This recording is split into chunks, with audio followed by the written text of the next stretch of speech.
Hey plantaholics, welcome back to my channel. Hope you're doing well, friend. This video is all about complete care of newly bought online Thai and hybrid bougainvilleas. तो friends ये most requested video था मेरे पास काफ़ी दिनों से कि आप अपने जो आपने ऑनलाइन बोगनविलियाज के प्लांट्स बाय किए उनका अपडेट भी दिखाइए और उसको आपने कैसे सेव किए। ये प्लांट्स आप यहाँ पर देख सकते हो। ये वाला पूरा प्लांट ऑलमोस्ट डेड था। आप मेरे पुराने 2 वीडियोज़ मैंने इन पे बनाया, आप उस समय उन प्लांट्स की कंडीशन देख सकते हो। और ये अभी 1 हफ्ते पुरानी वीडियो मैंने बीच में शूट कर ली थी। और यहाँ पर आप देख सकते हो कुछ कुछ प्लांट्स में, ये 2 आप देख सकते हो, ये अभी भी इसी तरीके से बनी हुई हैं। कटिंग्स ही उन्होंने दे दी थी, तो ये इसी तरीके की इनकी कंडीशन है। और कुछ ऐसे मेरे प्लांट्स हैं जिनमें बर्ड्स भी निकलना शुरू हो गई हैं। तो मेरा जो भी एक्सपीरियंस रहा इन प्लांट्स के साथ, मैंने इनकी कैसे केयर की ताकि ये अच्छे से ग्रो कर सके। और इवन कुछ प्लांट्स में बर्ड्स भी निकलना शुरू हो गई हैं और इन प्लांट्स को भी मैं बचा ले जाऊंगी अपने एक्सपीरियंस के थ्रू। अगर इनमें थोड़ी सी भी लाइफ बची होगी और कुछ ऐसे मैं काम करूंगी, अगर ये वर्कआउट कर जाएंगे तो ये 2 कटिंग्स भी लग जाएंगी। आप यहाँ पर देख सकते हो सभी की सभी जो कटिंग्स हैं वो ग्रो अच्छे से कर रही हैं, ये आप देख सकते हो।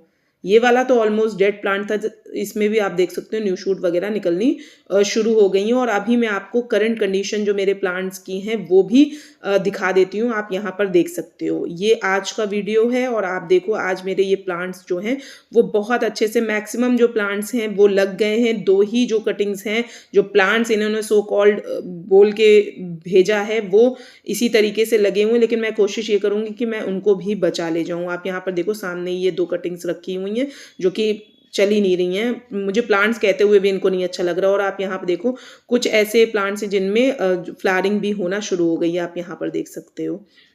अभी मैं आपको साफ साफ दिखा देती हूँ। तो अब हम बात कर लेते हैं कि मैंने इनके साथ ऐसा क्या किया। तो सबसे पहले जैसे ही आपके पास प्लांट्स आते हैं कोरियर से, तो सबसे पहली जो गलती हम लोग कर देते हैं, अगर मान लीजिए सुबह प्लांट्स मिल गए तो हमने शाम को उन प्लांट्स को तुरंत पॉटिंग मीडिया बनाकर उनको लगा दिया। तो ये गलती मत करिएगा। एटलीस्ट 1 से 2 दिन, वैसे मेरा जो एक्सपीरियंस है मैं वो आपको बता दूं। मैंने इनको 1 दिन प्रॉपर रखा था, दूसरे दिन मैंने इन प्लांट्स को लगाया था। अब आप यहाँ पे देखिए कितने अच्छे से कुछ कुछ में शूट्स निकल रही हैं।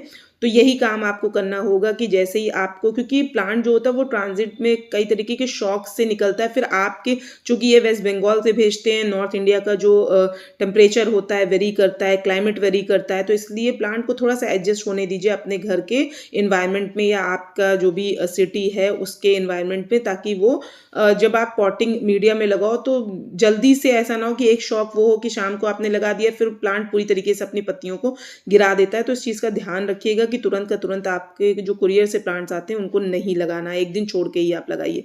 दूसरी चीज़ जो आपको ध्यान में रखनी होगी पॉटिंग मीडिया को लेकर। अब जो इन्होंने वीडियो बनाकर अपने डाला था वाईटी पे कि आप नॉर्मल गार्डन सॉइल में लगाइएगा, ठीक है। मेरे पास नॉर्मल गार्डन सॉइल नहीं थी। आज मैं आपको बता दें, मेरे पास जो भी सॉइल होती है उसमें ऑलरेडी गोबर की जो बिल्कुल पुरानी खाद होती है और नीम खली मैं मिलाकर ही रखती हूँ, लेकिन मैंने इसमें एडिशनल नहीं मिलाया। जैसे कि मैं और प्लांट्स में हमेशा जब भी न्यू प्लांट्स लाती थी तो उसमें फर्टिलाइजर अलग से मिला देती थी, लेकिन मैंने नहीं किया क्योंकि इन्होंने बोला सिर्फ गार्डन सॉइल में लगाना। अच्छा, ये भी बहुत अच्छी बात रही कि मैंने टोटली इनके ऊपर नहीं बिलीव किया कि मैंने सिर्फ और सिर्फ खाली अगर मैं गार्डन सॉइल में लगाती हूँ, हो सकता है मेरा प्लांट और जो थे ना लगते। अब मुझे यही लगता है, तो मैंने मेरे जो सॉइल थी उसमें ऑलरेडी जो नीम खली और आपका गोबर की खाद का अगर मैं रेशियो की बात करूं तो आप मानिए 30% के करीब गोबर की खाद थी, 20% के करीब नीम खली और 50% जो गार्डन सॉइल होती है।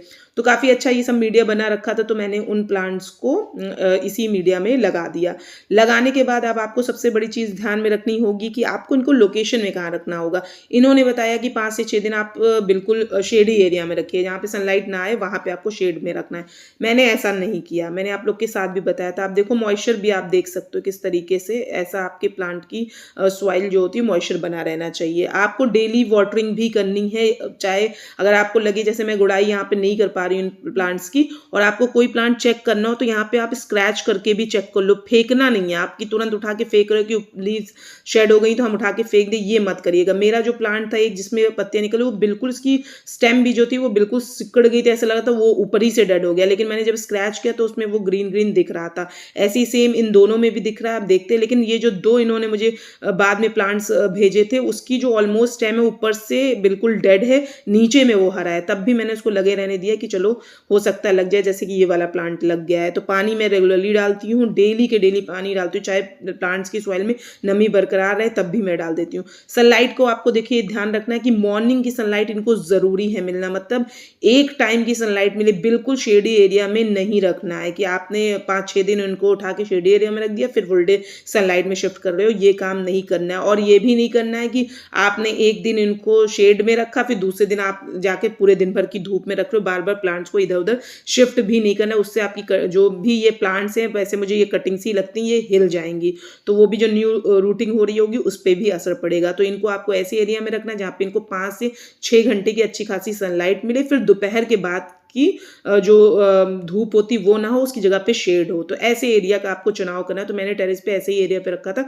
जहाँ इन्हें मॉर्निंग की अच्छी खासी 4-5 घंटे की धूप मिल जाती थी, उसके बाद वो दिन भर का शेड होता था। दोपहर के बाद की जो धूप होती है वो और ज़्यादा तेज़ होती है, तो इस चीज़ का आप ध्यान में रखिएगा। इसके बाद नेक्स्ट चीज़ जो आपको ध्यान में रखनी है कि आपको अपने प्लांट्स को देखिए, अब इस फेज में सिर्फ पानी डालिए। धूप का आपने देख लिया, पानी में आपको रेगुलरिटी ज़रूर है बरतना, सॉइल जो हो वो उसमें नमी बरकरार रहे ताकि प्लांट जो हो वो न्यू शूट जल्दी जल्दी बनाए। ऐसा नहीं है, लैक ऑफ वाटरिंग से भी कई बार जो फुटाव होता है वो जल्दी नहीं होता है। और इसके साथ अगर आपको बहुत सारे, जैसे मेरे पास कई सारी क्वेरीज आई थी कि मेरे जो प्लांट्स हैं वो ऑलमोस्ट डेड हो गए हैं और वो उनमें 1-2 जड़ें हैं, ऐसे प्लांट्स मुझे भी रिसीव हुए थे जिनमें नीचे एक ही रूट निकली थी, वो भी मेरे प्लांट्स लग गए हैं। तो अगर आपके प्लांट्स के साथ ऐसी कंडीशन है कि सिंगल रूट वाला या उन्होंने सिर्फ सिंगल ऐसे कटिंग भेज दी है आपको, तो उनको हम बचाएं कैसे? तो उस कंडीशन में आपको ये करना है कि आपको एक फिटकरी का टुकड़ा ले लेना है, जैसे कि मैं यहाँ पर दिखा दे रही हूँ। ये आप टुकड़ा ले लो, इसको आपको फ्रेंड्स 5 से 10 मिनट ही आप पानी में छोड़ दीजिए तो ये घुलना शुरू हो जाएगा। अभी मैं आपको दिखा देती हूँ। इस तरीके से मिल्की वाइट जब पानी हो जाए, बस महीने में एक बार आपको डाल देना है। मेरे इन प्लांट्स को मैंने आई गेस ये 30 जनवरी को मुझे प्लांट्स रिसीव हुए थे, आज है 26 फरवरी, अभी 1 महीना भी प्रॉपर पूरा नहीं हुआ है। कुछ प्लांट्स तो फ्रेंड्स अच्छी खासी उनमें जो ग्रोथ है वो होनी शुरू हो गई, इसके साथ साथ बर्ड्स भी निकलना शुरू हो गई है, जो कि एक इंडिकेशन है कि आपका प्लांट्स अब ऑलमोस्ट जो है सभी के सभी हेल्दी हो गए थे।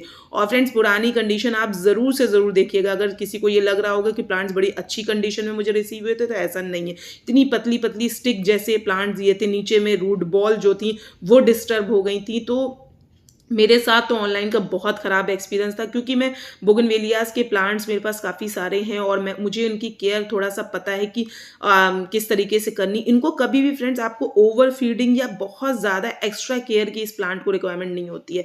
न्यूली प्लांट से सिर्फ और सिर्फ सनलाइट और पानी का आप ध्यान दीजिए और कुछ नहीं। और ये फिटकरी का पानी आप बस, आपने जब प्लांट्स को लिया, आपको लग रहा है कि कोई फुटाव नहीं हो रहा, अच्छे से नहीं हो रहा, तो बस महीने में एक बार आपको उसको डाल देना है। अगर आपके प्लांट्स की कंडीशन ऑलमोस्ट ऐसा लग रहा है कि वो बिल्कुल डेड हैं या कोई उनमें ग्रोथ नहीं हो रही है, तो इस पानी को डालिए। ये जैसे आप कोई चीज़ फीडिंग करते हो, फिटकरी का पानी बहुत ज़्यादा बेनिफिशियल होता है। और देखिए एक्सेस भी निकल जाए, इस तरीके का आपको नीचे जो ड्रेनेज होल है वो भी चेक करना है, क्योंकि आप डेली वाटरिंग करते हो। फिटकरी का पानी फ्रेंड्स कई सारा बेनिफिट करता है, जैसे जो भी हम खाद पानी या जो सॉइल में भी न्यूट्रिशन होता है उसको भी आपके प्लांट्स की जड़ों तक पहुंचाता है। इसके साथ साथ सॉइल का पीएच लेवल बैलेंस करता है, क्योंकि मोस्ट ऑफ द प्लांट्स को एसिडिक सॉइल पसंद होती है, तो ये सॉइल का पीएच लेवल बैलेंस करता है। आपके प्लांट्स की ग्रोथ जो होगी वो बहुत अच्छे से होगी जब वो न्यूट्रिशन को लेते रहेंगे। इसके साथ साथ फ्लावर्स में जो इतना वाइब्रेंट कलर होता है वो भी मेंटेन होता है, जैसे कि आप यहाँ पर देख सकते हो मेरे इन प्लांट्स में कितनी बम्पर फ्लावरिंग हो रही है। जबकि मैंने इसी मंथ आप लोग के साथ वीडियो शेयर किया था, उस समय भी ये प्लांट बिल्कुल भी फ्लावरिंग नहीं हो रही थी, सब में लीव्स थी, कुछ में तो पत्तियां भी नहीं थी। अब आप देखिए कितनी बम्पर फ्लावरिंग कर रहा है। तो वो वीडियो का भी लिंक मैं ऊपर जरूर दे दूंगी, जरूर वॉच आउट कर लीजिएगा। ये प्लांट्स बहुत ही लीस्ट केयर में बम्पर फ्लावरिंग करती हैं, बस आपको कुछ चीज़ों का ध्यान इसमें ज़रूरी है रखना। ओवर फीडिंग वगैरह कुछ मत कर दीजिए कि हर समय आप इनको महीने में, जैसे बोलते हैं कि बोगनवेलिया को कभी मंथली फीड की ज़रूरत नहीं होती, मैं आपको ये बता दे रही हूँ। अगर आपको इतनी हैवी फ्लावरिंग चाहिए, साल में 2 बार फीड कर दीजिए, बस that is more than enough. इससे ज़्यादा आपको कुछ भी नहीं करना है। कटिंग्स आपकी सूख रही हैं, उनको स्क्रैच करके ज़रूर चेक करिए अगर आप बिगनर हैं कि वो ग्रीन है कि नहीं। अगर ऊपर का हिस्सा मान लीजिए सूख गया, तो नीचे में स्क्रैच करके देखिए कि वो हरा है कि नहीं है। तो अगर हरा है तो उसको बस आप पानी दीजिए और धूप का ध्यान दीजिए, आपके ये प्लांट्स होंगे बहुत अच्छे से ग्रो करेंगे। आप यहाँ पे देखो, ये सब देखिए बर्ड्स कितनी सारी आ रही हैं, छोटी-छोटी सी ये कटिंग्स है जिनमें आप बर्ड्स आप देख सकते हो कितने अच्छे से निकल रही हैं। और ये भी 2 प्लांट्स हैं, ये भी मुझे लगता है कि मैं इनको बचा ले जाऊँगी अगर मैं इसी तरीके से केयर करूँ। यहाँ पे भी आप देख सकते हो कितनी सारी बर्ड्स आ रही हैं। बस इन चीज़ों का ध्यान रखिएगा। ब्लाइंडली आप जैसे ये जो वीडियोज़ बनाते हैं कि 5 दिन सेमी शेड में रखो फिर उठा के आप इनको नॉर्मल, ये सब मत करिएगा।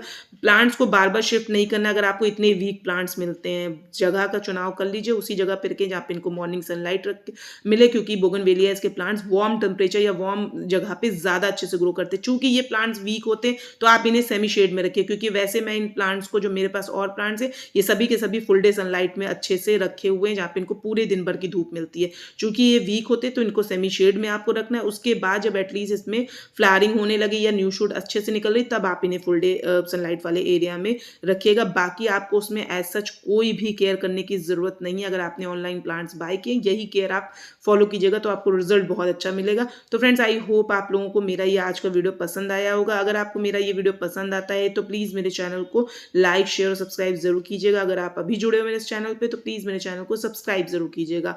Hope you like the video. Thank you so much.